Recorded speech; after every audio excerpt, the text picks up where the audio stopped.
Bonjour, aujourd'hui nous allons voir le service d'un plateau de fromage au guéridon. Plateau de fromage qui est composé de 4 fromages au lait de vache aujourd'hui.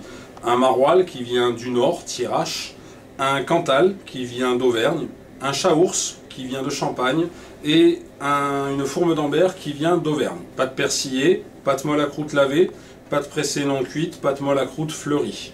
Je rappelle qu'en termes de présentation et d'argumentation face au client, énoncer les pâtes ne sert à rien puisque la plupart du temps le client lui ne comprend pas de quoi est-ce qu'on parle. Nous, ce qui nous intéresse au niveau de la connaissance des pâtes, c'est de connaître les grandes caractéristiques gustatives de chacune de ces familles. Par exemple, on sait que les pâtes molles à croûte lavée ont toutes une croûte orangée humide, avec une odeur, un parfum caractéristique et un goût relativement puissant. On sait que les pâtes molles à croûte fleurie ont toutes une croûte blanche qui ressemble un petit peu à un duvet, qui peut parfois virer un petit peu au marron sur le brie de Meaux, sur le brie de Melun et sur certains camemberts. Mais voilà, les pâtes, je répète, on ne les annonce pas aux clients. Et d'un point de vue présentation au guéridon, encore une fois, on essaye d'avoir quelque chose de lié dans le discours, c'est-à-dire qu'on ne va pas dire « j'ai un maroilles au lait de vache qui vient du nord Thiérache, j'ai un cantal au lait de vache qui vient d'Auvergne, et ainsi de suite. » Non, je lis mon discours en présentant aujourd'hui 4 fromages au lait de vache. Je peux même, dès la présentation, enlever ma cloche, profiter du fait que j'ai un plateau tournant, et face à mes clients, leur montrer du doigt le maroilles au lait de vache, enfin le maroilles nord Thiérache, le cantal d'Auvergne, le chaours de Champagne, et la fourme d'Ambert d'Auvergne, tous les 4 au lait de vache. À vous de trouver la bonne façon de présenter votre fromage, mais encore une fois, je répète, il faut qu'on ait du liant dans le discours, il faut que le client ne trouve pas notre discours trop lourd.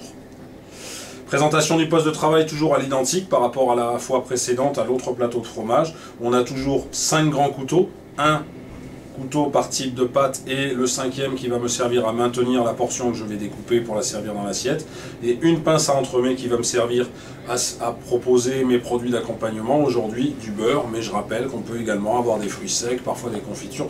Dans le cas où on a des confitures, bien entendu, on prévoira une cuillère pour chacune des confitures proposées. On y va pour le service, on ne dresse jamais sur une pile d'assiettes, donc j'ai mes assiettes soit à proximité, soit sous mon guéridon. Vu la taille de mon plateau, je ne peux pas les mettre ici en haut, ça serait l'idéal. Et je vais demander à chacun de mes clients quel est le fromage qu'il souhaite que je lui serve, en gardant à l'esprit que le poids total de l'assiette est compris entre 60 et 80 grammes. Donc que mon client prenne les 4 fromages ou qu'il n'en prenne qu'un, mon poids minimum sera de 60 grammes, mon poids maximum sera de 80 grammes. Ce qui suppose que vous soyez en capacité de visualiser par rapport à la densité de chacun des fromages, à quel poids correspondra la portion que vous êtes en train de découper. Donc là, on va imaginer que mon client souhaite chacun des fromages que je lui propose. Et donc je vais commencer indifféremment par le fromage qui se présente devant moi, à savoir le cantal. Découpe du cantal, je rappelle, dans de loup, c'est-à-dire que on propose toujours une pointe du fromage sur le guéridon, sur le plateau de fromage, et nous, on va servir à notre client une pointe. Donc, on va avoir une première portion qui va par exemple ressembler à celle-ci,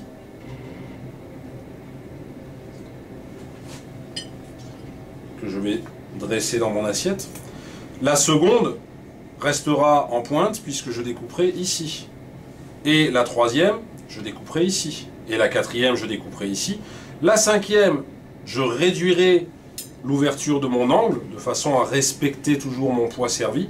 Et à partir du moment où je serai à peu près sur cette zone de ma pointe de cantal, je changerai mon sens de découpe, dans le sens où mes pointes viendront ici par rapport à la croûte. Et on appelle ça, je répète, la technique de découpe en dents de loup. Technique réalisable sur les fromages présentés en longueur, en pointe longue, comme le brie la dernière fois. Le brie, la dernière fois, nous l'avions découpé soit sur la totalité de la longueur, mais j'avais expliqué que lorsqu'on a une petite assiette, type assiette à entremets, ça nous oblige à dépasser le bassin de l'assiette, chose qui est interdite en examen. Donc on a la possibilité de couper la pointe de brie qu'on vient de découper, la bande de brie qu'on vient de découper en deux pour l'adresser et respecter le bassin. Mais sinon, on a aussi la possibilité de découper en dents de loup. L'inconvénient, je le rappelle, sur la découpe du brie en dents de loup, c'est que le client à qui je vais servir le cœur du brie, rappelez-vous, il est le plus satisfait, le plus content, entre guillemets, hein, selon ses goûts, mais on a la partie la plus crémeuse du fromage, quand la partie du brie qui est au niveau de la croûte externe est un petit peu plus sèche. Donc l'idéal, je répète, pour le brie, rappel, ce serait de faire une bande complète. Donc là, j'ai découpé ma portion de Cantal, le couteau qui m'a servi à découper celui-ci revient sur mon assiette. Je fais tourner mon plateau, ça n'est pas moi qui tourne autour de mon guéridon, j'ai un plateau tournant, donc je fais tourner mon plateau et je vais servir mon chaours. Particularité du chaours, fromage très intéressant visuellement et gustativement, puisqu'on a 3 phases sur ce fromage. On a une croûte, donc la croûte fleurie. On a ensuite, si vous le voyez, une partie très coulante autour de la crème, en fait, de la pâte qui est un peu plus compacte au cœur. Et plus je vais laisser mon fromage à température ambiante, je rappelle qu'on sort le plateau de fromage avant service de la chambre froide ou de la zone froide dans laquelle il a été préalablement dressé. L'inconvénient de ce fromage-là, c'est qu'il va avoir tendance à couler sur mon plateau. Donc, d'un point de vue rentabilité, là j'ai un gros chaours de 500 grammes que j'ai coupé en deux parce que je préfère ne présenter que la première moitié du chaours et éventuellement ensuite recharger mon plateau de fromage. Plutôt que de mettre la totalité, commencer à couper une portion, auquel cas, vous allez le voir, petit à petit, la crème coulante va s'étendre sur mon plateau et ça va devenir beaucoup moins présentable. Donc, encore une fois, j'essaye de visualiser une portion. Donc là, dans un chaours de 500 grammes, je fais beaucoup de portions. Je taille une bande, vous voyez la pâte coulante là, qui est déjà en train de sortir. Un fromage très apprécié des amateurs, le chaours. Voilà, pas plus large, sur un chaours de 500 grammes, c'est amplement suffisant. Et le couteau qui m'a servi à découper, encore une fois, va venir sur mon assiette de guéridon. Je tourne mon plateau, la fourme d'Ambert. Donc fourme d'Ambert, je rappelle, présentation d'un cylindre haut. Le matin en mise en place, je coupe une tranche, 1 cm environ d'épaisseur, et je pose celle-ci sur mon plateau. Ensuite, on a la découpe d'un fromage rond, dans la tranche, on va réussir à faire environ 18 portions en moyenne. Très très simple, une pointe, et dans mon assiette, mon dressage, toujours pareil.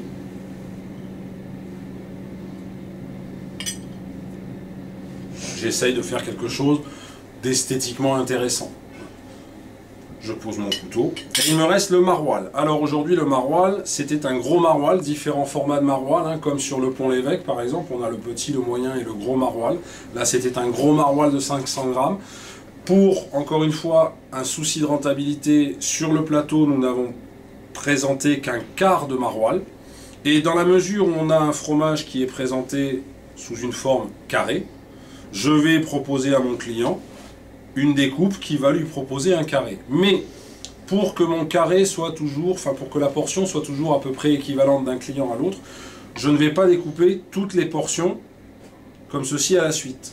Je vais découper la première portion ici, et la seconde, je viendrai la couper ici. Et la troisième ici, la quatrième ici, et ainsi de suite. Par contre, plus je vais me rapprocher de l'extrémité de mon morceau, plus je vais élargir ma découpe, encore une fois, pour que le poids proposé à un client soit à peu près identique, dans le cas bien entendu où on a les 4 fromages à servir. Donc on y va, je maintiens le fromage avec le couteau. Dans un premier temps, je vais inciser, je ne cherche pas à appuyer sur le maroilles, si vous cherchez à appuyer, vous allez écraser le fromage et vous allez le déchirer. Donc là, on est sur un fromage qu'il vaut mieux tailler comme ceci. L'idéal, bien entendu, serait de travailler avec un couteau d'office ou quelque chose de très tranchant. En revanche, une fois que j'ai commencé à insérer la lame de mon couteau, là, je peux commencer à appuyer, mais pas trop fort, parce que vous voyez, il est encore très cassant, celui-ci. Alors là, on est dans un cas de figure où j'ai cassé mon morceau, mais je vais essayer, dans l'assiette de mon client, de lui proposer le morceau entier. Ce problème-là, vous allez le rencontrer lorsque vous allez travailler les fromages à pâte persillée comme le Roquefort, mais aussi lorsque vous allez travailler des Cantal qui sont des Cantal vieux, qui vont avoir tendance à se désagréger à la découpe. Donc ne vous inquiétez pas, dans le cas où vous avez désagrégé votre morceau, de toute façon, au niveau de votre dressage, dans l'assiette, vous allez faire au mieux pour proposer le morceau dans son intégralité à votre client, comme ceci. Et mon assiette de fromage est dressée. Reste pour moi à demander à mes clients s'ils souhaitent que j'agrémente avec donc du beurre aujourd'hui uniquement ou des fruits secs lorsque j'en ai. C'est pour cela que j'ai une pince à entremets. Je ne prends pas le beurre, même s'il est encore emballé, je ne le prends pas directement avec les doigts, c'est formellement interdit. Pour nous, hein, nos doigts en salle, lorsqu'on travaille au guéridon, ils ne servent à rien, si ce n'est à tenir des couverts. Donc la cuillère toujours en dessous, main droite lorsque je suis droitier, la fourchette toujours au-dessus, main gauche lorsque je prends ma pince au guéridon puisque j'ai les deux mains libres. Et je transporte mon assiette. Je pose ma pince. Si besoin est, je vérifie que les ailes de mon assiette ne soient pas sales. Auquel cas, j'essuie avec mon lito que j'ai toujours avec moi. Transport de l'assiette, de la main droite, service à droite. Et je repasse au guéridon pour le service de l'assiette suivante. Et bonne dégustation.